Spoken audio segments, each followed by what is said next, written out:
Start your tape right now, because I'm about to tell you the truth. And F you if you can't handle the truth. This version of Biden, intellectually, analytically, is the best Biden ever.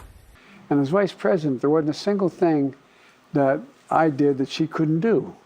And so I was able to delegate her responsibility on everything from foreign policy to domestic policy. It has been a tough week for Kamala Harris and the Democrats. Probably the toughest week that a Democrat has had in the better part of the last decade. But you'd never know it because we don't have an honest, unbiased media that's going to show it to us. But I'm going to show you guys just how tough it's been. And remember, while you watch this, just remember, this is before Kamala Harris's first real visit to the border ever, which is supposed to happen on Friday. And I'm sure if she actually goes through with that, I still doubt that she will, but if she goes through with it, if she does it, if she visits the border, that's only going to cap off the most disastrous week in her entire campaign. And it's probably going to send her back into her hole and back into hiding, right? But here is where it all started.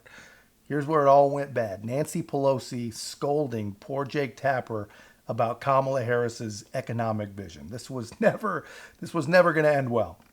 This ad attempts to be a fairly straightforward presentation in answering the question of how exactly she would address the cost of living crisis, which has not always been the case in some of these more unscripted moments that we've heard from the candidate herself. In interviews with CNN's Dana Bash or the Philadelphia's Channel 6 or Oprah, Harris has been asked to outline some specific things she would do to help working people pay for things if elected. And each time she began, well, take a listen. When I look at the aspirations, the goals, the ambitions of the American people, I think that people are ready for a new way forward. I grew up a middle-class kid. My mother raised my sister and me. She worked very hard. Yours is a story I hear around the country as I travel. And in terms of both rightly having the right to have aspirations and dreams and ambitions for your family. In some cases, it has taken nearly 2 minutes before Vice President Harris actually arrives at describing her policies. Former House Speaker Nancy Pelosi is here with us to discuss. Do you think she needs to be presenting more meat on the bones of, I get that she's from a middle-class family, it's great, and I get that she feels people's pains, great, but what about, like, here are the 5 things I'm going to do directly for you? Does she need to be doing more of that? Well, she'll be doing some of that tomorrow once she'll put forth her economic plan. But people like to have a connection to whoever is running for office, that they share their experience, that they understand their lives. And I think that's what she is establishing. But I never give advice to presidential candidates. The wisdom that they have, the political astuteness that they have to become the presidential candidate says they know something about the market out there. A couple things there, right? So this was on Tuesday. This was the day before Kamala gave a speech in Pittsburgh. There was supposed to be some in-depth, forward-thinking, real brave new economic plan. And obviously you're smart enough to guess that that isn't even close. That is nowhere near what she actually gave. And I'm going to show you some highlights of that. But I got to tell you, man, I'm only going to show a few highlights because it was really, really tough to sit through. But I wanted to stop Nancy Pelosi right here because she said she doesn't give advice to presidential candidates because she says that the fact that they're the candidate at all says that they know a little something about what it takes, right? First off, obviously she's a liar. I mean, she does give advice to presidential candidates. She tells them not to run, and she applies pressure behind the scenes. She does whatever it takes to make sure that her demands are listened to. And the second thing she lied about or misled us about is, Kamala Harris is not a regular candidate. When Nancy says that the candidate is a candidate for a reason, I think what she means is generally a candidate has survived debates, survived primaries, survived some real electoral tests. And she's right. I mean, that is the way that it's supposed to happen. But that's not even close to what Kamala Harris actually represents. I mean, this is not a woman that would have ever in a million years survived the traditional trials of a presidential campaign. And I'm going to show you the hits. But first, guys, if you appreciate this kind of content, make sure to hit the like button. It really, really does go a long way to helping the channel grow and helping us reach more people. And I really do appreciate it. So we gather at a moment of great consequence. In this election, I believe we have an extraordinary opportunity to make our middle class the engine of America's prosperity, to build a stronger economy where everyone, everywhere, has a chance to pursue their dreams and aspirations. Over the past 3.5 years, we have taken major steps forward to recover from the public health and economic crisis we inherited. Inflation has dropped faster here than the rest of the developed world. And last week, for the first time, of course, in 4.5 years, the Federal Reserve cut interest rates, which will make it just a little easier for families to buy a home or a car or just pay down their credit card bill. But let's be clear, for all these positive steps, the cost of living in America is still just too high. You know it, and I know it. And that was true long before the pandemic hit. Many Americans who aspire to own a home are unable to save enough for a down payment on a house. I understand the pressures of making ends meet.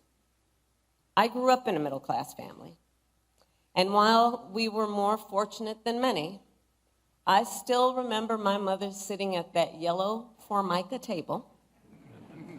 We just need to move past the failed policies that we have proven don't work. Again, man, it's not fair of me to make you guys sit through too much of this because it's freaking painful. It's pointless. I mean, it's just more of the same, completely empty, completely just vapid nonsense. You know, she tries to talk a lot about, you know, why she would want to do certain things. She talks a fair amount about, you know, what she'd like to accomplish, but never, ever anything about the how. They avoid anything related to how they would do these things like the plague. But the funny thing is, even in all her vapidness, man, she tells a pretty funny lie. She says that 40 different economists have said that any economist with a brain basically says that Trump's plan is bad and that her plan is good. She literally says, they support my plan. But that's just, it's not true. I mean, she doesn't actually have a plan. Doesn't have one on her website, doesn't give one in any of her speeches, doesn't give one in any of the very, very few interviews she's done. And I'm going to show you in a minute. She finally gives one solo national interview. She doesn't lay any plan out there, and she completely bombs on MSNBC of all places. And that's like bombing in the comfort of your own living room if you're a progressive Democrat. But honestly, I'm glad that she gave this brave economic speech that we're listening to, because she did say something that I think really does show exactly who she is. And it really shows the depth of her entire campaign, her entire staff. By contrast, Donald Trump, when he was president, has been described by one of the nation's leading experts on small businesses in a piece he published in a major paper as not being good for small businesses. In fact, the title, because I'm bearing the lead right now. One of the leading experts on small businesses published a piece in one of the major newspapers, and the title, I'm going to quote, "Does Donald Trump hate small businesses?" And their answer was yes. Their answer was yes.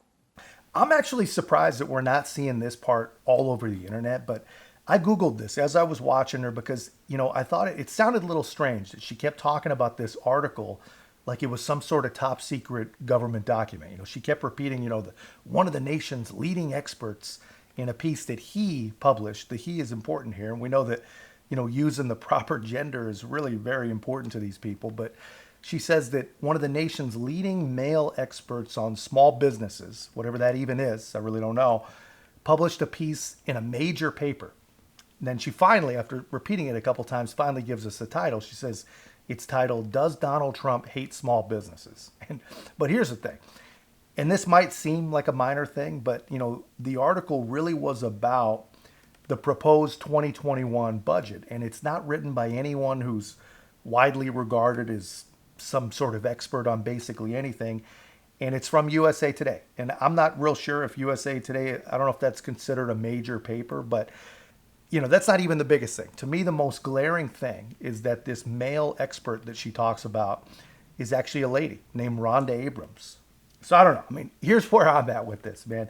If you're going to make some gotcha moment in your brave and very, very detailed economic speech, just get it right, man. Just get the details right. But they can't, because no one involved is honest. No one involved in the campaign is particularly intelligent, apparently. And no one in that campaign seems to really even have a clue what they're doing. But Nancy Pelosi says that Kamala Harris is a woman that knows the issues. She knows the strategies. She has real strength, Nancy says. And Nancy obviously is on an insane planet all on her own. But she's kind of interesting to watch. I mean, she chased Joe Biden basically out of Washington for losing a step, for becoming dim, for lack of a better word. But she supports someone who has basically been dim for her entire life in Kamala Harris. And honestly, I think it's pretty clear why. I mean, if the machine can win with Kamala Harris, not only do they prove that they can do whatever they want, whenever they want, but they have a puppet that they can control and basically do anything they want with. Officially, I know her. Policy-wise, she has strength. She knows the issues. She knows the strategy. She's eloquent in her presentation. Well, I know she has your vote, but it's neck and neck. It is. I've never seen an election this tight at this point. Usually somebody has an edge at this point. That could change, but it's neck and neck. In the battlegrounds, it's neck and neck. So I do wonder, it seems like she's running kind of cautiously, and I wonder, does she need to take more risks? Well, I would say, since you said, she has my vote, I wasn't speaking about myself, because that's one vote. I'm talking about, I was in 3 states last week, not counting California and Washington, where I began then. And the enthusiasm out there is great for her. You almost feel bad for Jake Tapper. I mean, he's trying to tread pretty carefully here, but he's actually asking some pretty good questions. He's at least pretending to ask some pretty good questions. And I don't know, it's kind of funny to watch these people and the way they actually handle Democrats. It's almost like Jake Tapper is afraid of Nancy Pelosi. And I don't know what he's afraid of. I don't know if it's about access or what it's about, but they do seem to be afraid of something when they're dealing with these powerful Democrats. I'm just going to show you one more before I move on, because this is a pretty entertaining Pelosi TDS meltdown, but I want to show you this because I want you to see, the media, they really are starting to push back on the whole Democrat narrative about Donald Trump's economy. They're starting to add context of COVID to the conversation. And I think probably it's in an effort to save their own credibility. I think they must have focus grouped it or something, but whatever the reasons, I think they recognize that people know the only thing that really took down Donald Trump was a pandemic. I'm sure that you hear from progressive voters, Democratic voters who say, as I hear from them on social media, the media made such a big deal out of Joe Biden's alleged cognitive problems. Why don't they talk about Donald Trump's cognitive problems? Well, Donald Trump talked about that just a second ago, and I want to get your reaction. Let's run that clip. They laugh at us all over the world. They're laughing at us. And you know what they're really laughing at? Kamala, because they can't believe that she's going to be president. They can't believe. You talk about cognitive problems? She's got bigger cognitive problems than he has, in my opinion. Donald Trump saying that Kamala Harris has bigger cognitive problems than Joe Biden. Why would you even cover that? This is a person who's not on the level. He is their nominee for president. He is incompetent. Let's not even talk about the silliness of it all and the weirdness of it all and the assault on women that it is. We're not going to talk issues. Incompetent. The only thing he did as president, when he had the majority, was to pass a bill that gave a tax cut that gave 83 of the benefits to the top 1%, adding $2 trillion to the national debt. The worst job creation record of anybody, president since Herbert Hoover. Because of COVID, yes. Well, it's not because of COVID. We put $3 trillion into the economy when he was president, working with and the Congress working together. We put $3 trillion into the economy. So don't blame it on. And what did he do with COVID? Denial and delay, responsible for thousands and thousands of people dying. So if you're going to forgive his job record because of COVID, make sure you attribute many of those deaths to him as well. Not forgiving anything, just noting the content. Incompetent. Forget silly and crazy and crooked and all the rest. Incompetent. Let me just say, why do I run that clip? I run that clip because that's the Republican presidential nominee, and I thought you might have a reaction to it.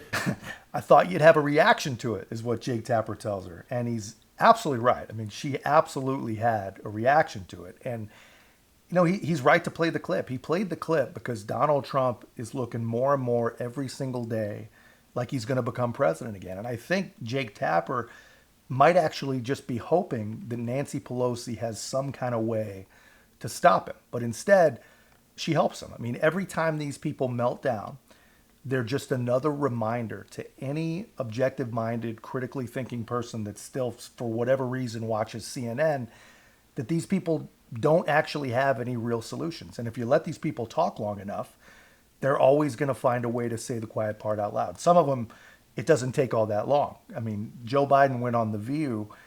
Joe Biden goes on The View the very, very same day that Kamala Harris is supposed to be distancing herself from him and laying out her bold new economic plan. And I'm telling you, man, Joe Biden on The View would make Kim Jong-un himself jealous. There has never, ever been a propagandist puppet relationship more impressive than Joey and the ladies on The View. But that's not even the point I'm trying to make when I show you this. Just take a listen to what Joe Biden says about Kamala Harris. It does not get any worse for the Kamala Harris campaign than this right here. Mr. President, the Vice President has been working hard to get her message out to voters, and she's been drawing large crowds. Crowds are a thing for some people. There is momentum among Democrats. For as long as you count, right? There is some momentum among Democrats that we're seeing. As the only person who has ever beaten Trump, what advice have you given the Vice President about how to win? Be herself. Look, she is smart as hell, number one. Yeah. She's tough. She was a first-rate prosecutor. She is a United States Senator of significant consequence. And as vice president, there wasn't a single thing that I did that she couldn't do. And so I was able to delegate her responsibility on everything from foreign policy to domestic policy. Look, the one thing we have in common, she and I, two basic things that are different, departed from some Democrats, some past Democratic notions. We thought the way to build this country and build the economy, which was left in tatters, was to build a middle class. Yeah. Right. To build a middle class from the bottom up. It would increase. It would give the poor folks an opportunity, give the middle class a chance to grow, and the wealthy could still do well. They should start paying their taxes. They should. Yes. Just think about that. Think about that. On the very, very same day that Kamala Harris tries to separate herself from Joe Biden and Bidenomics and all the other complete failures of the last 4 years. And Joey says, basically, she was in on the whole thing. I delegated everything to this woman. It's all her responsibility. She was president. And here's the thing. People are going to believe that. I mean, someone has been running the country. And most of us have a pretty damn hard time believing that it's been Joe Biden. So no matter which way you slice it, man, so far this has been a pretty damn tough week for Kamala Harris. Really not even a whole week. It's been a pretty tough couple days, which is probably why she finally decided to come out of her hole and do a real interview in front of a national audience, and do it without her emotional support simp running mate. I mean, she probably felt pretty good about doing it on MSNBC, because what could go wrong? I mean, especially when the interviewer just said this not even a couple days ago. Doesn't really have a very good command of what she wants to do as president. It would be great for her to sit down with you or George Stephanopoulos or you, Stephanie, and get a succession As if she'd sit down with me. Why not?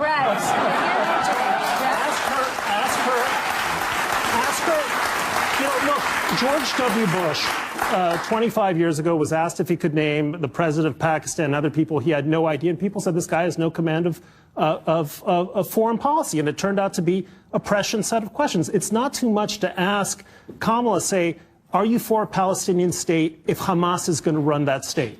Okay. Yes or no? And let's say you don't like her answer. Are you going to vote for Donald Trump? No, I'm not. Kamala I just said I'm not going to vote for her. Harris is not running for perfect. She's running against Trump. We have two choices. And so there are some things you might not know her answer to.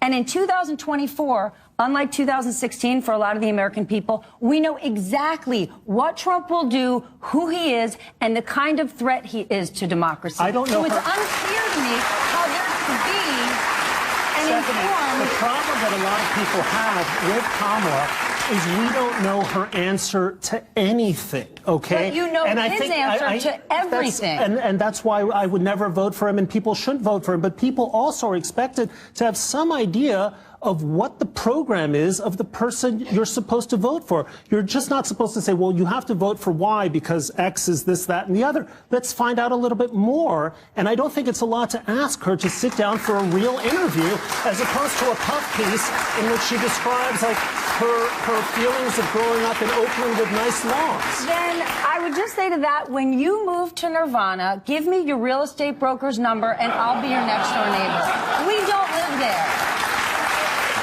Yeah, it's not real surprising, right? But Stephanie Rule from MSNBC, she goes on Bill Maher, and she says it doesn't even matter what Kamala Harris says. Doesn't matter what she thinks, doesn't matter what she believes, nothing matters. Because so what if you don't like her answer?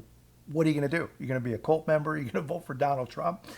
She doesn't think anyone's going to do that. She says Kamala Harris isn't running for perfect. She's just running against Donald Trump, as if that's the only thing that matters. And here's the thing. I don't know if they already had this interview planned, but I think most likely someone in the Kamala campaign saw this exchange and thought, Stephanie Rule, that's a safe bet, right? Because just days later, Kamala Harris goes on MSNBC to talk to her. But apparently, once you have someone like Kamala Harris actually in front of you and you're still pretending or fantasizing about the fact that you're a real journalist, and then you see the actual shallow depth of her intelligence for yourself with your own eyes, apparently something changes, because this did not go well at all. Ending that child tax credit, or you mentioned housing before, giving that extra money for a first home. If you can't raise corporate taxes, or if GOP takes control of the Senate, where do you get the money to do that? Do you still go forward with those plans and borrow? Well, but we're going to have to raise corporate taxes, and we're going to have to make sure that the biggest corporations and billionaires pay their fair share. That's just it. It's about paying their fair share.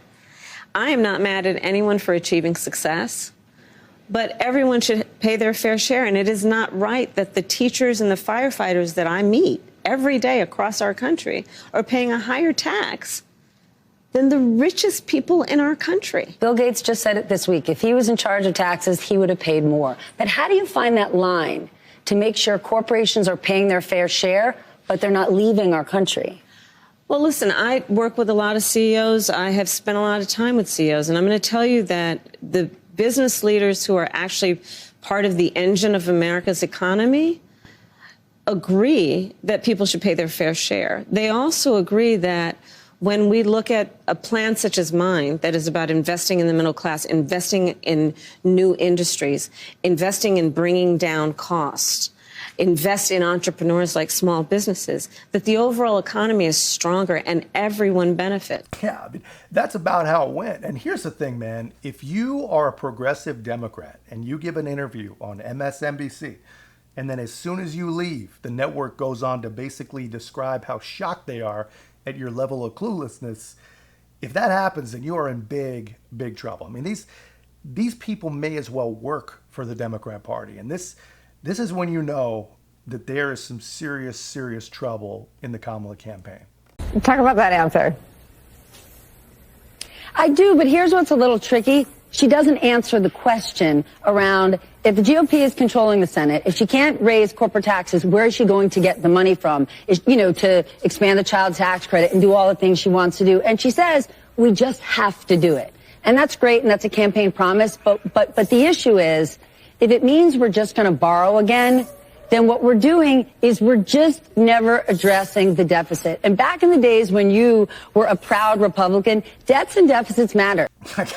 If you've lost MSNBC, you're in real trouble, man. And it wasn't just that question. I mean, it's no secret that the linchpin of Kamala Harris's economic vision is about the imaginary corporate collusion that's responsible for all the price gouging that isn't actually happening, right? And I actually thought that MSNBC was on board with all that. I thought they believed it, but apparently even they're not buying it, right? And again, man, if MSNBC does not believe you, you have a major problem. They're still high. Yeah, I agree with you. You said you want to take this on by going after those who engage in price gouging. Yeah. But as somebody who supports free markets, who's a capitalist, how do you go after price gouging without implementing price controls? Because once we get in this zone, people start to get worried and they say, I don't know what she stands for. So just to be very frank, I am never going to apologize for going after companies and corporations that take advantage of the desperation of the American people. And as Attorney General, I saw this happen. In the midst of an emergency, whether it be an extreme weather event or even the pandemic, we saw it, where those few companies, not the majority, not most, but those few companies that would take advantage of the desperation of people and jack up prices. Yeah, I'm going to go after them. Yes, I'm going to go after them. And that is part of a much more comprehensive plan on what we can do to bring down the cost of living, including housing, including the everyday needs of the American. Always with the same pointless sound bites, man. She always says it's part of her comprehensive plan. And she says, going after these select few companies, not everybody, just a few. But apparently these few companies have destroyed the entire American economy and driven up the price of literally everything for everyone. I mean, literally everything. Even politicians cost more in the year 2024. This is why the Democrats could only afford Kamala Harris. I mean, nothing she said there is true. Nothing she said there has anything to do with actual reality. I mean, she has no plan. And because of that, she has no choice but to just lie as much as she possibly can about anything and everything Donald Trump related. Especially, I mean, even when MSNBC adds the COVID context to the economy conversation, she has no choice but to just pull something out of nowhere. Over the last 4 years, there have been tremendous economic wins, and you've just laid out a big plan. But still, polling shows that most likely voters still think Donald Trump is better to handle the economy. Why do you think that is? Well, here's what I know in terms of the facts. Donald Trump left us with the worst economy since the Great Depression when you look at, for example, the employment numbers. It was during COVID, and employment was so high because we shut down the government, we shut down the country. Even before the pandemic, he lost manufacturing jobs by most people's estimates, at least 200,000. He lost manufacturing plants. Ask the auto workers how he lost auto plants. We have grown over 20 new auto plants. He has an agenda. Let's just deal with it right now going forward, not to mention what happened in the past. He has an agenda that would include making it more difficult for workers to earn overtime, an agenda that would include cutting off access to small business loans for small businesses, an agenda that includes tariffs to the point that the average working person will spend 20% more on everyday necessities and an estimated $4,000 more a year on those everyday necessities, to the point that top economists in our country, from Nobel laureates to people at Moody's and Goldman Sachs, have compared my plan with his and said my plan would grow the economy, his would shrink the economy. Some of them have actually assessed that his plan would increase inflation and invite a recession by the middle of next year. So the facts remain that Donald Trump has a history of taking care of very rich people. And I'm not mad at anybody for being rich, but they should pay their fair share. But tax cuts for the billionaires and the top corporations in our country, and then not really paying much attention to middle-class families. My perspective on the economy is when you grow the middle class, America's economy is stronger. And there's empirical evidence to prove my point correct. Then let me ask you about taxes, because lots of people will say, I don't like Donald Trump, but he cut my taxes. He didn't just cut corporate taxes, he cut individual taxes. Now that expires next year, and there's some people confused saying, I don't know what's going to happen next year. Under a Harris administration, at what income level should someone expect their taxes to go up? And that state and local tax deduction that's currently capped and matters to a lot of people in blue states, are you going to lift that cap? So, first of all, when it relates to anybody making less than $400,000 a year, your taxes will not go up. Your taxes will not go up. And in fact, under my plan, taxes for 100 million Americans will actually be cut, including $6,000 a year for young couples for the first year of their child's life in a tax cut, a tax credit, essentially, by expansion of the child tax credit. I mean, that's basically how the entire interview went, man. You almost have to feel bad for Kamala Harris. I'm not sure if she actually believes this stuff. I don't know if like people in her staff are telling her these things that just aren't true, or I don't know if she thinks that people just don't have the internet, right? But it's just not true. Not only did Donald Trump not lose 200,000 manufacturing jobs before COVID, but he didn't lose any before COVID. And again, I mean, nothing these people say is true, especially Kamala, man. She lied about the economy. She's lied about bloodbath and dictator and very fine people. Everything she says is a lie. And she hasn't been fact-checked even one time. I mean, even the border, of course, the border is Donald Trump's fault. There are people there that are stressed, that feel that they're at capacity. Communities around the country that have legal immigration, many have said, we're at capacity. And many feel like the government has said to them, well, adapt, sit down, be quiet. This is how it is. What would a Harris administration do for those communities who've taken in many, many legal immigrants but are at capacity? Well, first of all, we do have a broken immigration system, and it needs to be fixed. And if we take a step back, months ago, some of the most conservative members of the United States Congress came together with others, proposed a border security bill. That would have put 1,500 new border agents on the border to help those hardworking border agents who are there right now working around the clock. Would have put more money into stemming the flow of fentanyl, which is killing Americans around our country and devastating communities. Would have put more resources into our ability to prosecute transnational criminal organizations, which in my career I've prosecuted. Donald Trump got word of the bill, realized it was going to fix a problem he wanted to run on, and told him to kill the bill, don't put it up for a vote. He killed a bill that would have actually been a solution because he wants to run on a problem instead of fixing a problem.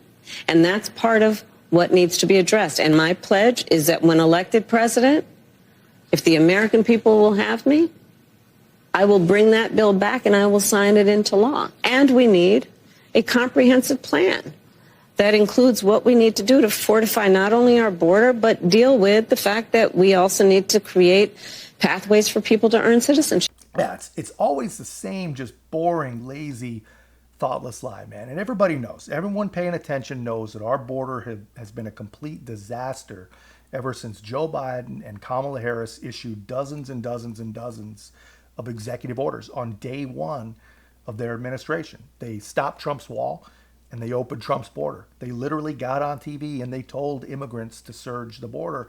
And when that wasn't enough, they literally set up a freaking app that helps people get to an airplane so they can get flown directly into the country, where we give them cash and food and housing and whatever else we can possibly give them, right? Our government has literally destroyed communities all over the country. I mean, children are being assaulted in places like freaking Martha's Vineyard and Nantucket, right? If it's happening there, just think of the things that are happening in places like Chicago, right? Women are being murdered on college campuses. Police officers are getting mowed down by drunk drivers. And Ohio towns and who knows what other towns are literally doubling in size without any kind of help, any financial help from the federal government. And the answer to all this is that it's Donald Trump's fault because a few months ago, he allegedly stopped a really bad bill from even being written, right? Nothing these people say is true. But this is who they are, and this is what they believe. And more than all that, this is how stupid they really think that you are. And tomorrow, Kamala Harris takes this act to, of all places, the border on her very, very first real trip in Arizona, no less, which is an area of the border that's just getting absolutely crushed right now because guess what? California has a wall and Texas has Governor Abbott, which is actually pretty funny when you think about it. You know, Kamala says that crossings are going down, but what she doesn't tell you is that they're going down largely because Greg Abbott and the Texas National Guard are controlling 2/3 of the American border. But anyway, you'll never hear them say that, but that's all I got, guys. Let me know your thoughts in the comments. If you haven't already, be a part of our growth. Make sure to like, comment, subscribe. Most importantly, share the channel. I'll see you in the next one.